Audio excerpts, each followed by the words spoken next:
ada yang lihat gitu. Itu yang buat aku ke-trigger untuk ini harus aku suarakan sampai benar-benar bisa berdampak pada masyarakat sekitar. Itu sih Bang. Aku ngomong kayak gini bukan yang tanpa resiko. Iya. Aku ngomong kayak gini bukan tanpa resiko, dan aku nggak punya backup apapun, nggak punya backingan apapun, tapi ya beberapa orang mungkin menghendaki kondisi Jambi itu seperti itu terus-terus karena tidak banyak distraksi dari luar. Apa? Misalnya kayak masalah ini ya, bodo amat lah, tetap aja keluarin izin Bapak Ibu yang masih tinggal di Jambi. Perjuangkanlah yang menurut kamu benar. Papa sama Mama nggak apa-apa.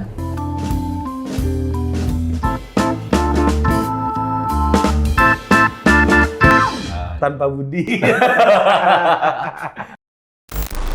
Oke, welcome to Total Politik. Hari ini gua tidak lagi bersama seorang content creator karena beliau ini sudah masuk ke arena politik praktis.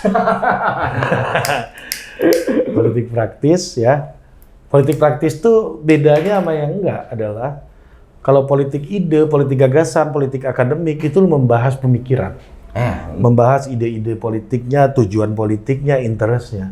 Ketika lo bicara politik praktis, itu adalah politik mengarahkan orang kepada satu tujuan lo. Praktikal. Itu praktikal. Itu bedanya kira-kira di situ. Tapi saya belum masuk itu, Pak. Kan udah mengarahkan Anda. Jambi yang lebih tidak baik. Mengarahkan. Ya. Ini masih kan level gagasan. Berapa orang yang Anda kumpulin terakhir? Saya tidak mengumpulkan, saya cuma bilang saya mau nongkrong di sini, 400 orang datang. Shopor. Itu belum sama baliho. Shopor. Enggak, Fer.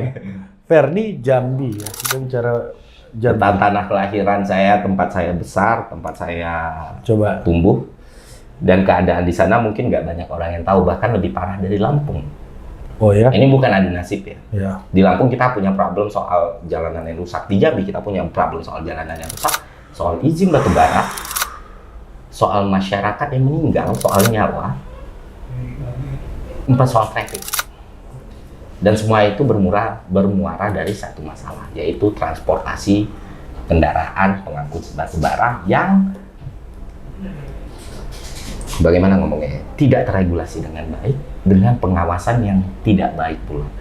Yang mana selama bertahun-tahun itu menjadi masalah buat masyarakat Jambi. Bayangin Bang, kalau ini secara general ya, soal gue bukan SJW, gue bukan orang yang sangat eko banget gitu. Maksudnya bukan.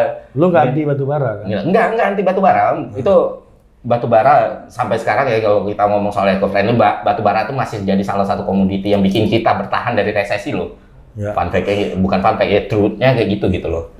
Cuma di satu sisi masih ada nilai-nilai kemanusiaan yang emang harus kita lihat. Nah itulah yang terjadi di Jambi.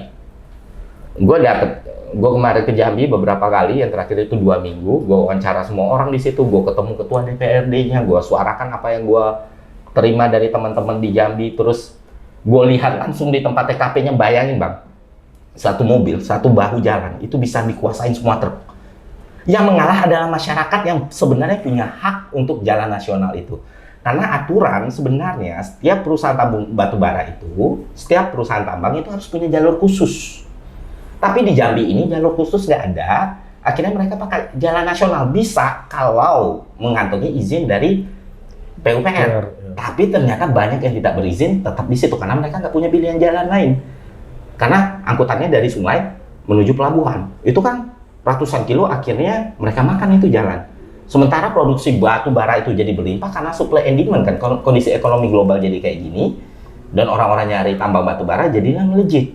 Di satu sisi itu menyesarakan masyarakat selain jalanan buruk, korban jiwa. Sampai terakhir pertama kali masalah ini keangkat secara nasional adalah macet 22 jam. Yang mana dalam kemacetan total 22 jam itu ada mobil ambulans yang lagi ngangkut orang yang lagi butuh pertolongan rumah sakit dan meninggal gara-gara macet ini. Pertama, aku mulai memiliki kesadaran itu ketika semua orang itu sering komen, Bang, tolongin Bang, tolongin Bang. Karena Jambi tidak punya tokoh nasional yang bisa mewakilkan Kita bicara Sumatera Barat, orang bicara soal Minang. Itu banyak sekali orang yang berbicara dan mewakilkan dan merepresentasikan Sumatera Barat. Tapi di Jambi untuk mengangkat masalah ini, mereka sampai frustasi, Bang. Itu yang buat aku berpikir, apa hal baik yang bisa aku lakukan untuk daerah tempat aku lahir ini, tempat aku dibesarkan ini. Jadi disitulah aku melihat, gila ya. Kita sering debat, Bang Ali. Kita sering debat, kita sering diskusi masalah keterlibatan pada politik. Nah di situ jadi salah satu turning point aku gitu. 1 bulan aku hajar habis-habisan ya. Aku angkat terus masalah ini. Dampak paling besar cuman suara, Bang. Dampak paling besar ya semua orang ikut komen, ya, semua orang ikut ngawasin masalah anak di situ juga semua orang ikut notice. Tapi apakah keputusan itu bisa diambil dari suara yang besar? Ternyata ketika si pemegang kekuasaan ini, pemilik kekuasaan ini mengambil tindakan dengan tidak mempedulikan suara-suara ini, maka tidak akan ada yang berubah. Itu yang aku lihat. Loh, udah segini protesnya, ya bodo amat. Toh gue yang ngeluarin izin dan nggak ngeluarin izin, toh gue yang ngatur, yang gue nggak mau ngatur juga dengan segala alasan dibaliknya ya, siapa yang mau nantang? Di situ aku berpikir bahwa suara yang besar saja ternyata tidak cukup ya. Di situ baru aku mengkalkulasi ulang dan mengkonstruksi ulang definisi dari perjuangan politik itu sendiri.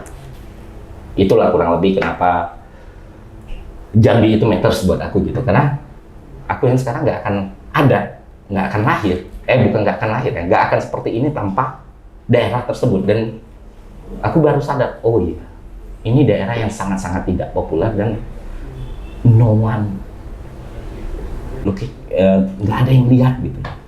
Itu yang buat aku ke-trigger untuk ini harus aku suarakan sampai benar-benar bisa berdampak pada masyarakat sekitar. Itu sih Bang, kurang lebih sama. Ini kan soal ketidakadilan ya berarti. Berarti kan kesewenang-wenangan, dan di sana kan sudah ada kelompok politik, udah ada berbagai macam stakeholder politik selama ini. Apa yang membuat itu nggak bisa bekerja dengan optimal? Gini, aku mencoba memahami masalahnya, Bang. Jadi, di awal, ketika aku mendapatkan berita soal macet 22 jam itu, aku melakukan riset, aku pelajari peraturan Minerba kita seperti apa. Dari satu poin, aku udah dapat ini ada penyalahgunaan aturan, ada ketidaktaatan aturan masalah jalan tambang tadi. Nggak ada jalan khusus batu bara di situ. Itu kan gila sebenarnya. Kedua, ini karena supply and demand. Kita bicara soal makroekonomi. Perang Rusia Ukraina ini menghambat banyak hal, logistik, supply chain, logistik, transportasi, dan energi. Jadi demand atas energi itu jadi jauh lebih tinggi lagi. Dan Indonesia salah satu penghasil energi yang paling besar kan, which is batu bara. Nah, ketika COVID terjadi, perang terjadi, maka permintaan atas kebutuhan batu bara ini semakin meningkat. Itulah yang membuat di Jambi yang awalnya tidak terlalu ramai, di awal pandemi itu semua orang berusaha bikin perusahaan batu bara di situ.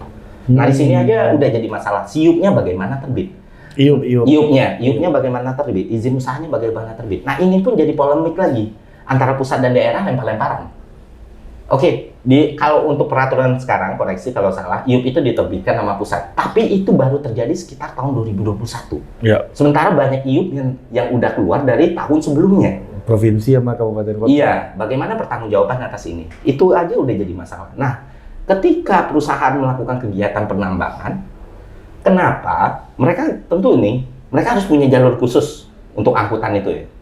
Untuk ketika mereka nambang, batu baranya dibawa, itu kan harus hanya jalur khusus. Kenapa IUP itu bisa keluar? Kenapa perusahaan bisa melakukan aktivitas, tapi syarat jalan khusus ini nggak ada? Ya. Itu kan problem lagi. Nah, problem selanjutnya adalah pemerintah, baik pusat, kota, ataupun kabupaten di situ, oke, mereka bukan orang yang bisa nerbitin izin atau enggak. Tapi jalur transportasi, jalan nasional, kegiatan masyarakat, mereka punya kewenangan dalam mengendalikan itu gitu.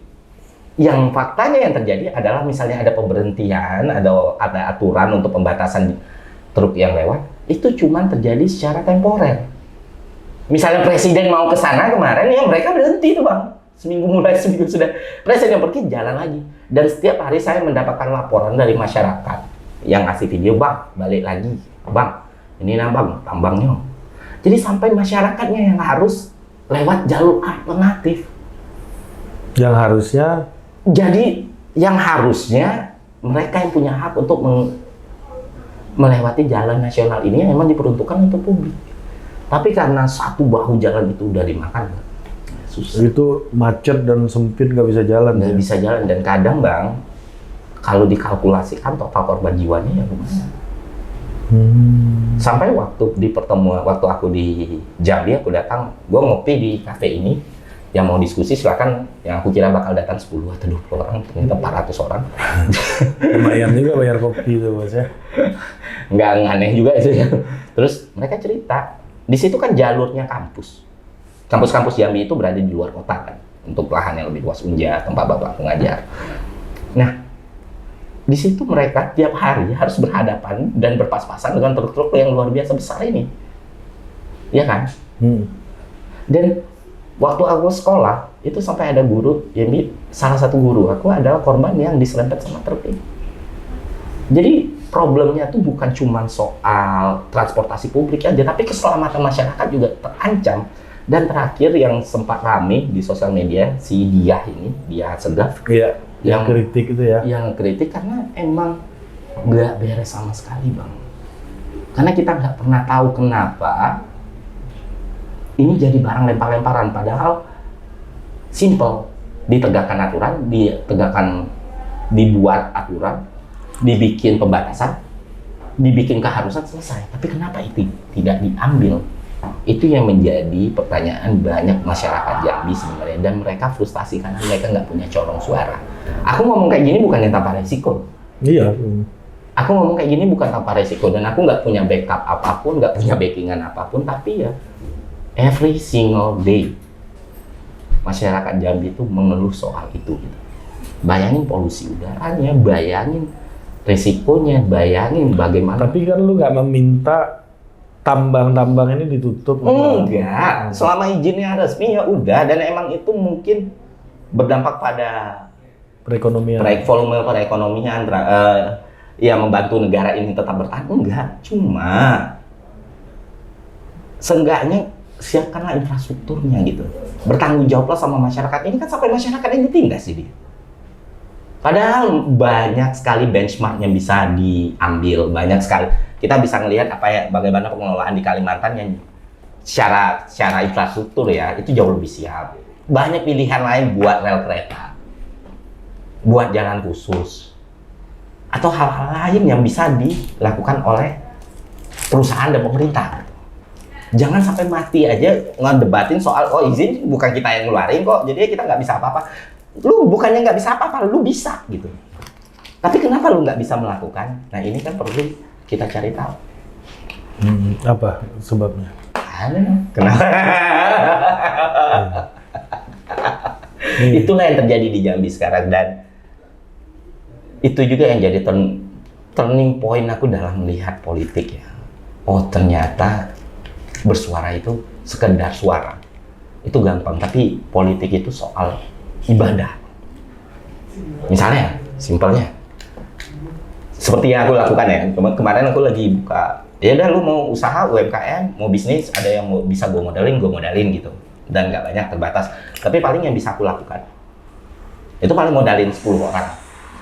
Atau tahun kemarin aku buka beasiswa gitu, ya udah nih gue punya AdSense tabungan, gue kasih semua untuk orang, dan gue lakuin itu, yang bisa aku sekolahin 14-15 orang. Tapi di satu sisi ketika kita yang punya kontrol atas peraturan-peraturan ini, kita meninggal pun, kita masih bisa menyelamatkan ribuan orang atau ratusan orang lain melalui legacy seperti ini. Tapi jalan politik itu bukan jalan yang gampang. Karena ketika aku memilih jalan politik, maka bajuku harus kotor, jalanku harus terjal, aku harus siap berkorban banyak hal, dari mulai materi, keluarga, pandangan orang, perspektif orang, hujatan orang, dan lain sebagainya. Kalau disuruh milih, lebih mending di luar politik, lebih gampang, lebih disukai banyak orang, brand juga masuk. Tapi dampak maksimal yang bisa aku lakukan ya kayak gitu. Nah itu yang bikin aku bukan berpikir, oh Mending gue jadi gubernurnya atau gue wali kotanya.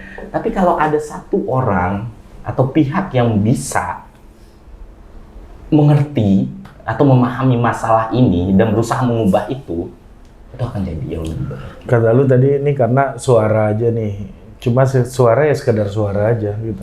Ya. Lu kenapa sih lu berpikir lu harus lebih dari suara? Karena ternyata suara saja tidak cukup merubah suatu keadaan. Apalagi kalau perubahan itu dibutuhkan dalam waktu yang cepat. Pada akhirnya semua soal keputusan, Bang. Ternyata seharusnya suara rakyat itu cukup. Kalau politik berjalan sebagaimana mestinya. Ya. Seharusnya omongan masyarakat itu cukup untuk mengubah suatu tatanan atau menjadi solusi atas suatu masalah atau menjadi guidance buat yang dipilih oleh masyarakat ini mengambil keputusan, karena emang itu yang harusnya dilakukan. Tapi realita di dalam republik ini adalah bahkan mereka sudah tidak peduli lagi, mau viral juga bodo amat, mau presiden yang datang juga bodo amat. Toh gue yang ambil keputusan, toh gue yang bikin aturan. Ini yang aku sorot dan ini yang aku akan perjuangkan gitu. Melalui media, melalui sosial media yang aku punya, melalui suara yang aku punya, sampai di titik darah penghabis. Dengan segala risikonya. Dan gerakan politik. Kalau cuman itu yang jadi pilihan terakhir. Karena balik lagi, jalan politik itu adalah jalan yang sangat berat. Jalan yang sangat-sangat berat. Enggak, kok banyak kok anak-anak muda yang mau ikutan. Jangan samakan saya dengan anak-anak muda itulah.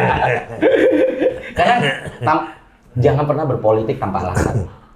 Berpolitiklah ketika kita tahu apa yang akan kita wakilkan dan apa yang akan kita perjuangkan. Walaupun menurut orang perjuangan kita ini bukanlah perjuangan yang benar. Tapi kalau berpolitik ya udah, karena bapak gue dulu politikus, bapak gue sekda, ya udah gue nyalon aja, toh hidup gue nyaman gitu. Justru itu yang kita lawan sebenarnya. Itu sih. Alasan berpolitik yang menjadi kaki berpolitik seseorang kan reason dibaliknya kan Bang Ari sendiri yang ngajar. Tapi problemnya gini, Fer. Ini yang lu mau lawan kan big capital. Ya. Enggak, ya seperti diskusi kita sebelumnya, ada jalur kooperatif, ada yang non kooperatif gitu kan. Atau diskusi malamnya ya. Kenapa lu malah ambil jalur dalam tanda kutip non kooperatif? Sangat-sangat non kooperatif. Kalau kooperatif kan lu bisa datang ke mereka, dialog, ya dapat uang dikit juga gitu kan. Ya kan, nggak perlu capek-capek gitu. Karena ini Bang, ini pertanyaan agak tricky, dan walaupun Bang Ari menyampaikannya secara santai ya Bang, di antara semua diskusi saya dan Bang Ari ini pertanyaan paling berat sebenarnya.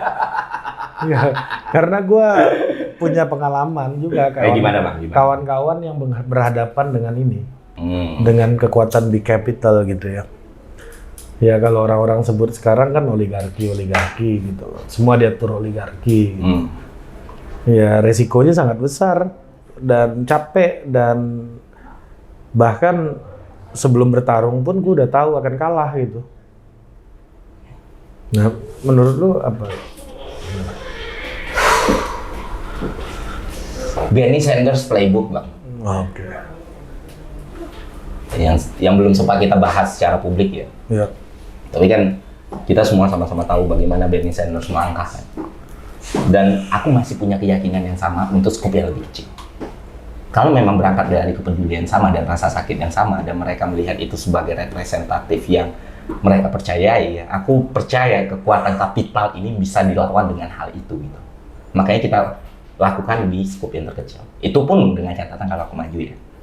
Tapi inti dari aku, misalnya katakan aku ingin berpolitik adalah dalam politik daerah misalnya. Inti dari aku ingin berpolitik adalah bukan soal aku menjadi wali kota, gubernur, atau bupati, no. Tapi soal keterwakilan masyarakat yang percaya sama aku ini. Kalau ada sosok yang bisa lebih menjamin itu dan dia menjanjikan itu dan dia akan melakukan itu, maka aku akan pilih sosok itu. Karena balik lagi Bang, makanya belum praktis. Tapi ini masih politik gagasan dan ide. Yang utama dari aku adalah ide ini tersampaikan. Tapi pilihan terakhir, kalau nggak ada yang punya concern yang sama, maka akan aku lakukan. Dan kalaupun nantinya aku gagal, at least mereka akan ada orang yang belajar dari kegagalan itu. Itu sih Bang. Soalnya kalau aku langsung mencemplungkan, ini mungkin terdengar sangat naif dan Bang Ari tidak setuju. Lu punya duit. Tai gitu. Ya cuman we try lah, at least we try. Sementara kalau gagal, at least bukan cuma aku yang belajar, banyak orang yang lebih belajar lagi. Tapi lu merasa ini akan gagal apa gimana? I don't know.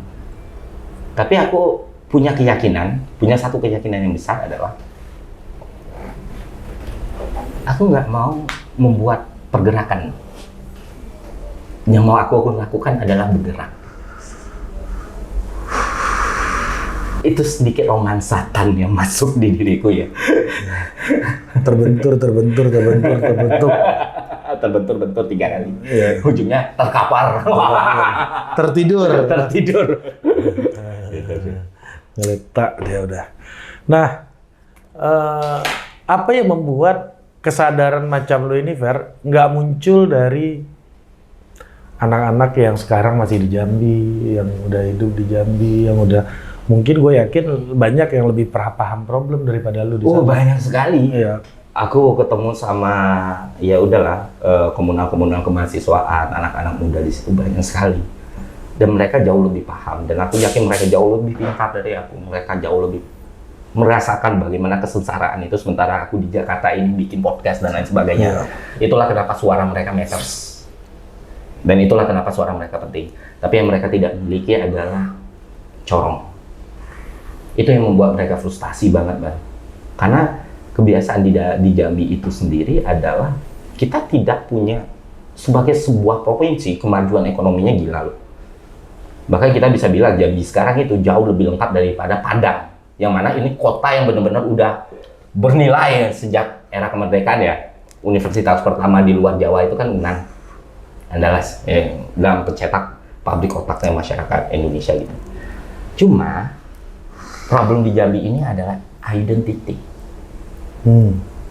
Dibanding daerah kayak sekitarnya Sumut, Sumbar, Riau, Sumsel. Jambi kekurangan itu, dan ketika ada problem seperti ini, raja-raja kecil di sana udah tenang karena nggak akan ada orang yang bawa ini ke nasional. Iya. Ini presiden penting banget buat nontonin ini. Pak Jokowi penonton kita. Oh, iya Pak Jokowi, karena itu kita bersuara karena kita tahu Pak Jokowi nonton total politik. Karena itulah saya ketika setiap permasalahan Jambi itu saya mention politisi keriting ini ya kan. Bang Balu, tolong nih ya. Berharap Pak Jokowi dengar ya. Berharap disuarakan kepada Pak Jokowi karena hal-hal ini udah. Tadi belum tersambui ya Bang. Iya. Udah tersambui tadi politisi keriting yang mana.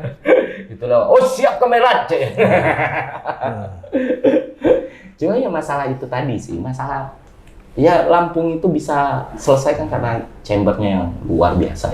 Dan dekat dengan Jakarta. Tapi dan elit-elit politik nasional banyak di situ. Banyak sekali. Pak Zulkifli Hasan dari Lampung. Sekjen Golkar Pak Ludwig dari Lampung. Bu Sri Mulyani lahir di Lampung. Terus si Bang Tobas DPR dari Nasdem. DPR-nya tokoh nasional semua tuh. Sekarang aku tanya ke Bang tokoh nasional Jambi sekarang sih. Nggak tahu. That's the problem. Dan makanya mereka berharap betul sama aku, Bang. Sampailah di Om Ded, bawa lah Bang, kita udah frustasi, kita udah ini, soalnya apapun demo, bayangin Bang, mereka melakukan demo nih hari ini. Berapa hari kemudian ada lagi pula demo supir-supirnya. Jadi kayak semua orang-orang yang sudah memegang kekuasaan, sudah memegang pengaruh di situ, ya mereka nggak takut apapun. Yalah, ini daerah yang terisolasi, raja-raja kecil yang punya fondasi yang sangat kuat. Daerah terisolasi ya. Betul. Dan mungkin nggak semua penonton. Aku ingat dulu di SCTV acaranya Ulfa. Aku tuh ingat acaranya Ulfa ingat? Iya, Ulfa Dwiyanti. Ada orang ditanya, Mbak, aslinya dari mana? Jambi. Oh, Kalimantan ya? Bahkan di tahun 2000-an pun orang nggak tahu persisnya Jambi itu. Itu ibu kota provinsi loh. Ibu kota provinsi. Nama provinsi. Nama provinsi pula. Dan yang sebenarnya secara geografi itu bagus sekali, minim bencana alam, letaknya strategis dan punya sejarah yang sangat kuat Bang, sangat kuat. Kerajaan Melayu yang kita sebut berkali-kali dalam sejarah itu adanya di Jambi. universitas terbesar di zaman itu adanya di Candi Muaro Jambi. Setelah Nailendra jatuh di India, semuanya belajar di situ. Dan candi terbesar di Pulau Sumatera juga ada di situ. Di Jambi. Bahasa Melayu yang kita gunakan itu epicentrumnya di situ. Itu makanya aku sangat-sangat proaktif ke teman-temannya. Misal ke Jovelda Lopez, buatlah TWK di Jambi. Ke Alfiref. Jambi itu kan aku promosiin terus-terusan supaya apa? Awareness orang soal Jambi ini lahir. Iya ya, kalau Sumatera Barat tuh banyak orang yang jadi representasinya ya. Kalau Jambi itu susah juga sih ya. Ya, berat. Nah, karena ya itu tadi masalahnya adalah bayangin Bang, ini penerimaan STAN ya. Itu jadi indikator penerimaan STAN. Orang Minang di STAN itu ratusan setiap angkatan. Ya. UI juga. UI ratusan. Orang Sumut di STAN itu juga ratusan atau puluhan. Ya, Minang juga puluhan atau ratusan. Tapi di Jambi perangkatannya itu paling 9 orang. 10 orang. Nah, hal-hal seperti ini ternyata punya collateral damage yang besar ke depannya ketika ada problem ya. Nggak ada yang peduli. Oh, gue jadi ngerti nih kenapa Ferry ini jadi tokoh lokal di situ ya. Nah, maksudnya lu jadi tokoh nasional bagi orang Jambi gitu. Karena mereka nggak punya pilihan lain. Nggak banyak gitu. Nggak banyak. Dan aku sangat apa ya, mengimbres kejambianku ya, tanpa menghilangkan kesukuanku sebagai orang Minang. Aku selalu ngaku orang Pinang, tapi aku nggak pernah ngaku orang Padang. Iya. Aku anak Minang, memang ibu bapakku orang Minang gitu. Sukuku Kampai, tapi aku lahir di Putri Ayu Jambi. Aku sekolah di SD 123, SMP 7 Kota Jambi, SMA Titian Teras Jambi. Masa kecil dan masa remajaku aku habiskan di situ. Aku sekolah di stanaku, aku sekolah di Queensland. Tetap aja itu yang aku masukin ke CV. Iya, kalau Minang itu yang muda-muda aja. Kita punya stok agak banyak. Iya. Andre Rosiade, Valdo Maldini, politisi kritik. Itu pun nggak akur berdua. Ada pula spektrum-spektrumnya masing-masing. Iya, ya, karena kan? saking banyaknya bisa nggak akur gitu loh. Iya kan? Buat geng-geng lah, komunal-komunal yang lain. Ya. Vasco Rusemi, pemikir-pemikirnya juga kayak siapa? Bang Hasan. Sama Ferry Amsari itu kan, ada Ferry itu. Ada Ferry itu kakak dari kawan sekamar aku. Di Jambi? Di Jambi. Oh. Orang Bungo kan? Orang Bungo. Tapi orang Minang. Nah, orang Jambi pun yang ada kelahir Jambi itu biasanya orang Minang Bang. Iya betul. Dan udah Ferry itu kan dikenalnya sebagai orang Minang. Orang Minang, ngajarnya di Andalas. Ngajar karena dia dosen di Andalas. Oh, padahal dia dari Jambi. Padahal ya? dari Bungo. Rumahnya di sini loh. Brawijaya loh rumahnya loh. Ngeri loh udah Ferry. Ada lucunya kawan sekamar. Ini kawan sekamar gua di SMA. Kawan sekamar gua di SMA kan boarding school. Masuk Titian Teras sama-sama masuk STAN, satu kosan pula. Baru tahu setelah kerja. Nah, itu abang gua. Oh. Serius lu. Adanya Ferry. Iya.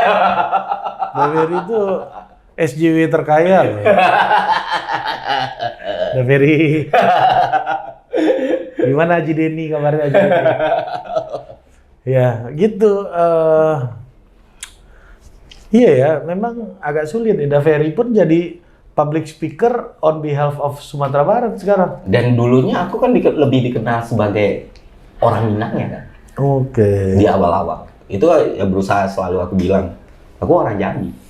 Anak Jambi, saya ini nggak Jambi.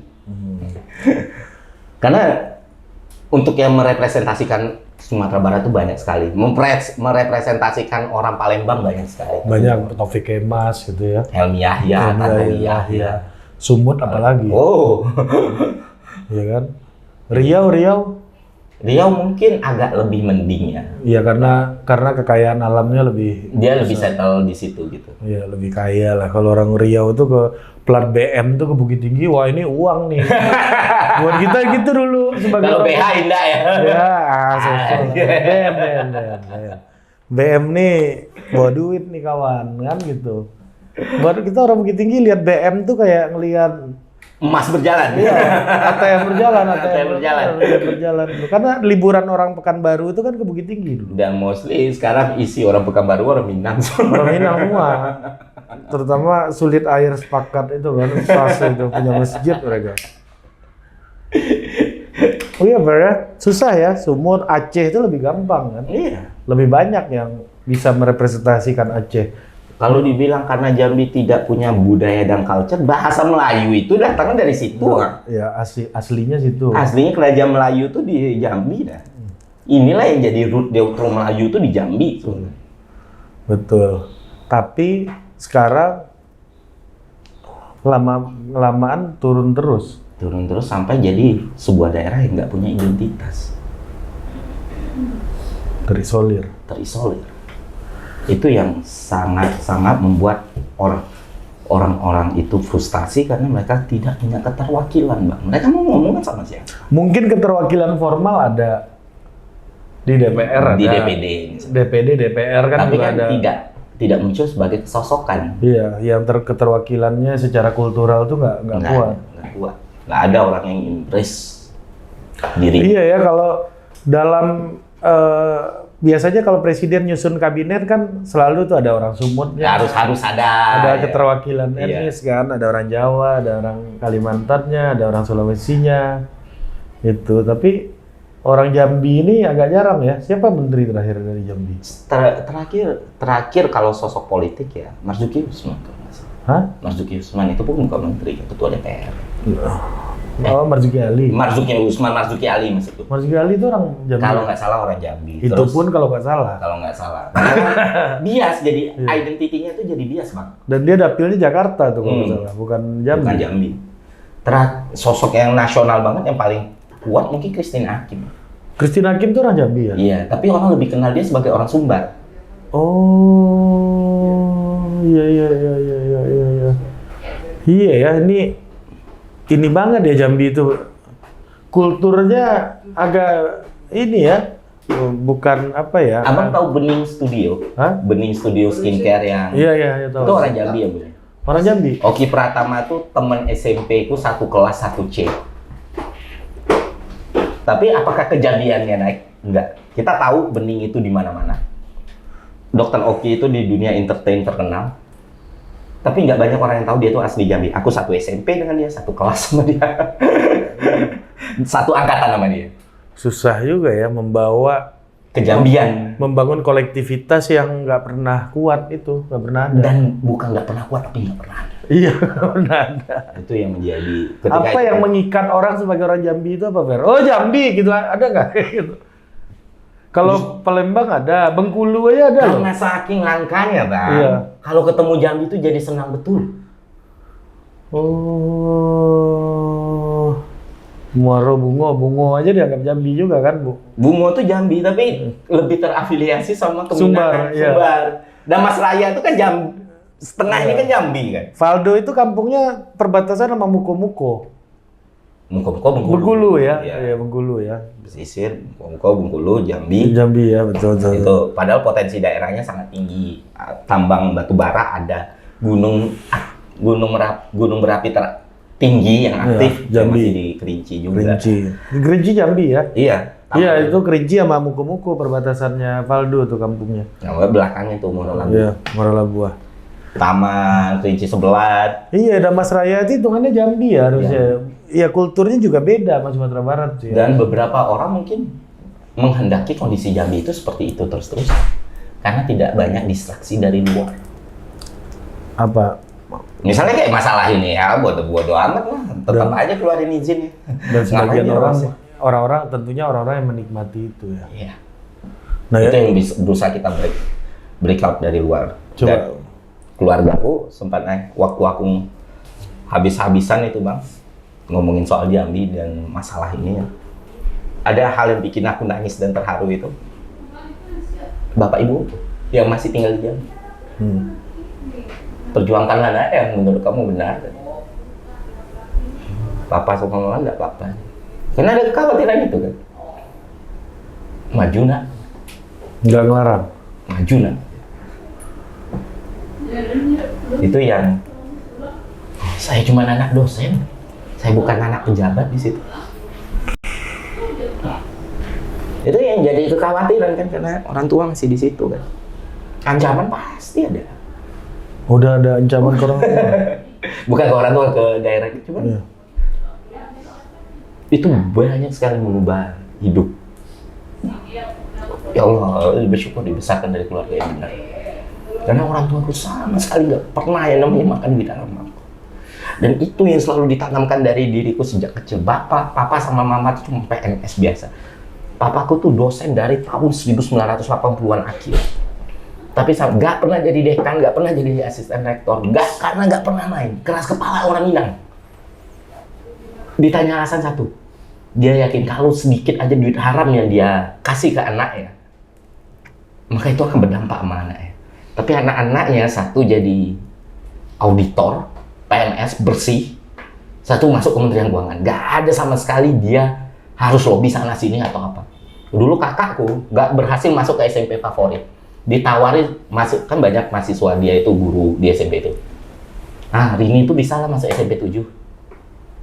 Dia emang budaya bersih dari KKN itu dari lahir gitu. Dan kata dia ya, dia bangga dengan anaknya memperjuangkan banyak masyarakat itu yang sampai sekarang masih. Wah, yang satu kekhawatiran aku tuh hilang gitu, karena aku dilahirkan dari keluarga yang punya keyakinan dan value seperti itu. Oke. Jadi nggak enak nih endingnya sih. Oke, thank you very. Semoga Jambi bisa menjawab persoalan-persoalan itu, dan itu nggak bisa satu orang, dua orang yang bekerja, harus bekerja dengan sebanyak-banyaknya orang yang punya pikiran yang terbuka, yang progresif gitu ya. Ini kenapa? Ini alasan beberapa orang feminis gitu ya. Kenapa dia begitu keras? Dikit-dikit keras. Wah, ini pelecehan, ini merendahkan perempuan, ini keras. Lu kenapa keras banget sih? Gue pernah nanya ke satu orang feminis yang mendefinisikan dirinya feminis. Kan lu keras banget, orang benci sama lu akhirnya, dan orang antipati dengan ide-ide lu. Kenapa lu masih keras? Karena ketertinggalan perempuan itu terlalu jauh. Lu nggak bisa mengejar ketertinggalan yang begitu jauh dengan senyum-senyum dan beramah tamah. Di situ butuh hal yang kuat. Iya, sesuatu yang keras. Hal yang keras. Ya, keyakinan yang keras dan komitmen dan juga konsistensi gitu ya, untuk mengejar ketertinggalan itu. Oke, tanpa budi berikutnya. Dah.